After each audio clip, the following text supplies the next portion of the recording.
la paz de Dios esté en el corazón de cada uno de ustedes, hermanos. En esta ocasión estaremos estudiando la lección número 5, que se titula Israel, un pueblo reincidente. El verso de memoria lo encontramos en Nehemías capítulo 13 y en el verso 22, que dice de la siguiente manera: Y dije a los levitas que se purificaran y viniesen a guardar las puertas para santificar el día del sábado. También por esto acuérdate de mí, Dios mío, y perdóname según la muchedumbre de tu misericordia. Y antes de leer la lectura bíblica, veremos el propósito por el cual estaremos estudiando esta lección, y es específicamente para analizar las múltiples ocasiones en que el pueblo de Israel reincidió en contra de la voluntad de Dios y aprender de su error para que como iglesia no se cometan los mismos errores en contra de la voluntad de nuestro Dios. La lectura bíblica lo encontramos en Nehemías capítulo 13, verso 1 al 8, y dice de la siguiente manera: Aquel día se leyó en el libro de Moisés, oyéndolo el pueblo, y fue hallado escrito en él que los amonitas y moabitas no debían entrar jamás en la congregación de Dios, por cuanto no salieron a recibir a los hijos de Israel con pan y agua, sino que dieron dinero a Balaam para que los maldijera, mas nuestro Dios volvió la maldición en bendición.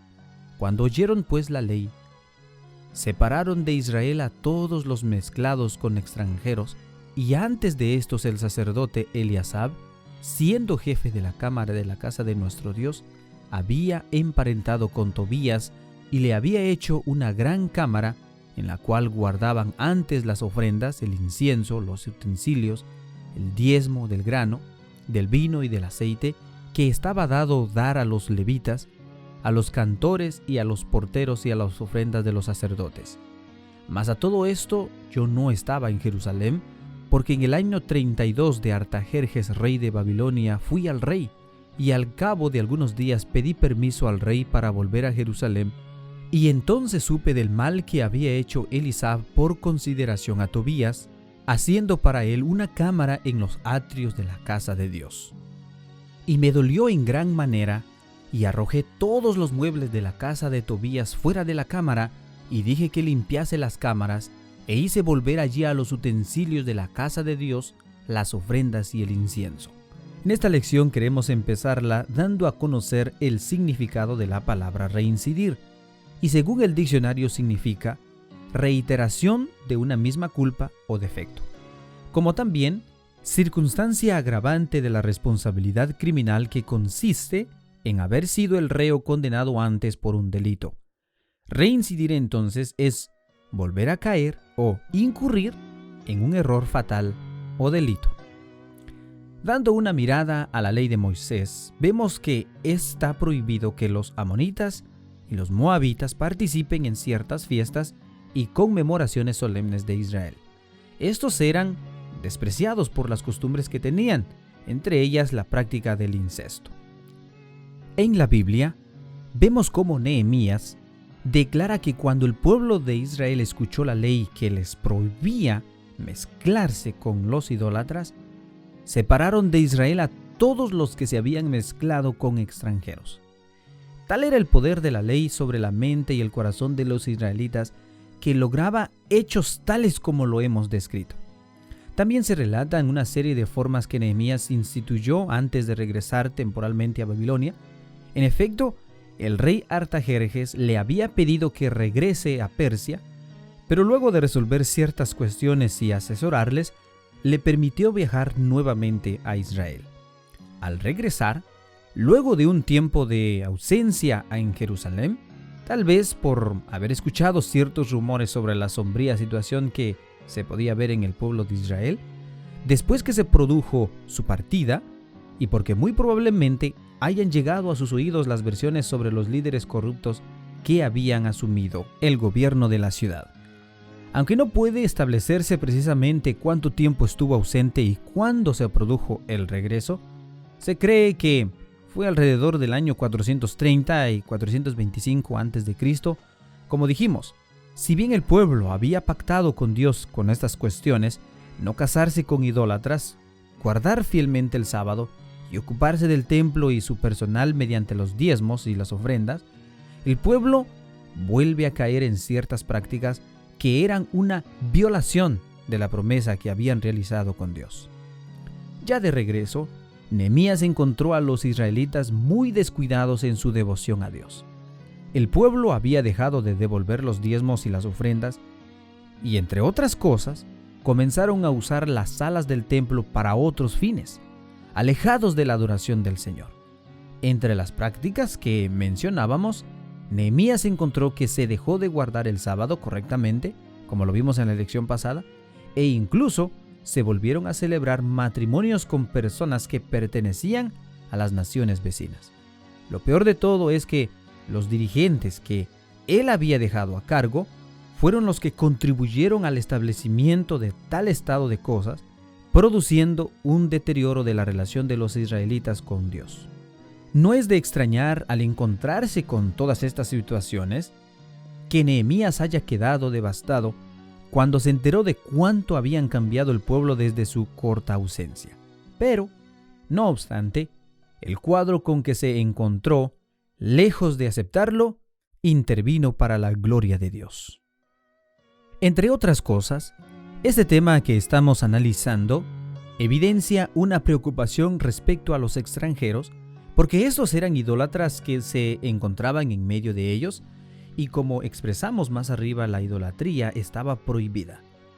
Las escrituras no hablan de expulsar a la gente de ser de otra nación o raza, sino de deportar a quienes tenían una fe diferente, no a los conversos, sino a los idólatras. De la lectura del libro de Nehemías, encontramos la mención a dos dirigentes, Eliasab y Tobías. Eliasab era el sumo sacerdote de la nación y también tenía a cargo el templo de Israel. Por otra parte, se menciona a Tobías como el enemigo de Nehemías, quien se puso vehementemente a su trabajo en Jerusalén. Se sabe que Tobías tenía un nombre judío que significa el Señor es bueno, y por lo tanto su origen era judío. Se cree que los familiares de su esposo estaban emparentados con la familia de Eliasab, quien también estaba casado con la hija de un adversario de Nehemías, entre otras relaciones familiares vinculadas con quienes tenían el poder.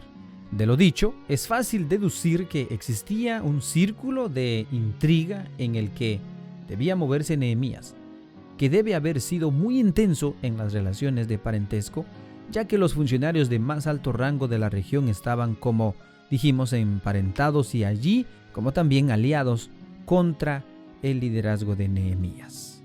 Entonces, no es difícil comprender por qué durante la ausencia del gobernador Nehemías, el sumo sacerdote le dio a Tobías una de las habitaciones del templo cuyo destino era guardar el diezmo, los regalos y las ofrendas. Además, se le permitió que tuviera una residencia permanente en el templo, que no es otra cosa que una forma de establecerlo como uno de los líderes de la nación. Los enemigos de Nehemías finalmente parecían que habían logrado lo que tanto querían, desplazar a Nehemías y asumir el liderazgo ellos mismos. Pero Nehemías no iba a quedarse sentado sin hacer nada. La primera reforma de Nehemías fue echar a Tobías y devolverle la habitación del templo su propósito original de almacenar ofrendas de grano e incienso. La segunda reforma se refiere a los levitas y cantores que no habían recibido los diezmos y las ofrendas que les debían.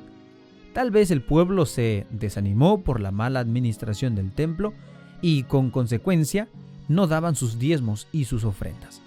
Nehemías restableció el correcto funcionamiento del sistema de diezmos y nombró líderes en determinados aspectos del templo para que el sumo sacerdote corrupto no tuviera control sobre esos temas. Finalmente, restauró la observancia apropiada del sábado, como lo vimos en la lección pasada, cerró las puertas de la ciudad para evitar que durante el sábado se hicieran transacciones, ventas y compras, y luego amenazó a quienes todavía estaban comprando y vendiendo fuera de los muros de Jerusalén. El celo de Nehemías por la correcta observancia del sábado es un ejemplo hasta el día de hoy para todos nosotros como Iglesia de Dios. Otro de los aspectos extremadamente importantes para Nehemías era el diezmo, porque el templo y sus servicios no podían funcionar correctamente si los israelitas no cumplían llevando el diezmo. Nehemías creía firmemente en la devoción del diezmo ya que por medio de la recaudación del diezmo los levitas podían estar día a día sacrificando y presentando holocaustos a Jehová. Nosotros a veces nos enfocamos en pensar qué recompensa recibiremos por ser un diezmador fiel, y muchos creen que si diezman recibirán bendiciones de parte de Dios y olvidan que el diezmo no es más que devolver parte de lo mucho que Dios nos ha proveído. En Malaquías 3:10, Dios le dice al pueblo de Israel por boca del profeta: traed todos los diezmos al alfolí y haya alimento en mi casa, y probadme ahora en esto, dice Jehová de los ejércitos, si no os abriré las ventanas de los cielos y derramaré sobre vosotros bendición hasta que sobreabunde. De todo esto, nos quedan algunos interrogantes. ¿Nehemías era demasiado enérgico, demasiado inflexible y era necesario hacer excepciones? ¿Cómo podemos asegurarnos hoy nosotros de la observancia del sábado y del diezmo? Y esta es la pregunta, hermanos. ¿Realmente Nehemías era demasiado enérgico, demasiado inflexible y era necesario hacer excepciones? Porque realmente, hermanos, lo que nosotros podemos encontrar más adelante en la lectura bíblica de Nehemías capítulo 13, vemos primeramente esto, lo que hace. Regresa y encuentra todos estos problemas. Pero en la lectura bíblica que nosotros tuvimos en la lección pasada, de la lección número 4, vimos cómo él restaura la adoración del sábado. Pero más adelante, en los versos 23 al 25, dice que él vio a sí mismo en aquellos días a judíos que habían tomado mujeres de Asdod, amonitas y moabitas. Y por supuesto la ley decía de que eso estaba completamente prohibido. Y la mitad de sus hijos hablaban la lengua de Asdod, porque no sabían hablar judaico, sino que hablaban conforme a la lengua de cada pueblo. O sea que prácticamente el pueblo estaba dejando completamente todas las costumbres, incluyendo el lenguaje judío. Entonces, aquí vemos algo completamente anormal, se podría decir, en los líderes, porque el 25 dice: y reñí con ellos, y los maldije, y herí a algunos de ellos, y les arranqué los cabellos, y les hice jurar, diciendo: no daréis vuestras hijas y sus hijos, y no tomaréis de sus hijas para vuestros hijos, ni para vosotros mismos. Entonces, realmente, hermanos, llegar a este extremo es realmente algo extraordinario, hermanos, porque él dice que él peleó con ellos, los maldijo e incluso llegó al extremo de arrancarles los cabellos a esas personas que realmente estaban en un completo desorden. Entonces, ¿podemos nosotros como iglesia de Dios, no solamente como iglesia de Dios, sino que mucho más personal, podemos ser reincidentes delante de Dios? Porque la reincidencia es la repetición de ciertos vicios que se cometieron en el pasado, de ciertos errores, de ciertos pecados, de ciertos deslizamientos que se cometieron en el pasado. Entonces se dice que este concepto suele emplearse en el ámbito del derecho con referencia al hecho de cometer una misma clase de delito en 2 o más oportunidades. Y esto es lo más importante. Dios nos llama a cada uno de nosotros que seamos santos, porque dice que Él es santo. Y lo que Él manda a cada uno de nosotros es que guardemos sus mandamientos, que seamos fieles a nuestro Dios. Conclusión. Qué difícil es entender cómo el ser humano una y otra vez vuelve a desobedecer a Dios. Israel, siendo escogido por Dios a través de su amor y su misericordia que tuvo con Abraham, su descendencia tuvo grandes problemas tratando de obedecerle. Y habiendo pasado 70 años en cautiverio en Babilonia por su desobediencia, no fue suficiente para entender que Dios cumple su promesa. Esta generación reincide en pecado de desobediencia delante de Dios, y Nehemías actúa rápido al darse cuenta de que el pueblo había desobedecido a Dios una vez más. Y como gobernador mandó a todos los levitas que se purifiquen y que viniesen a guardar las puertas, para santificar el día sábado, y ruega a Dios que se recuerde de él, que perdone y tenga de él misericordia.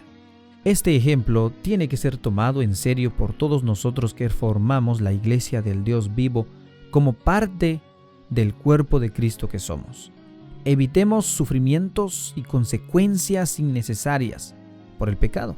Por tanto, hermanos, es menester que con más diligencia atendamos a las cosas que hemos oído para que no caigamos en el mismo error.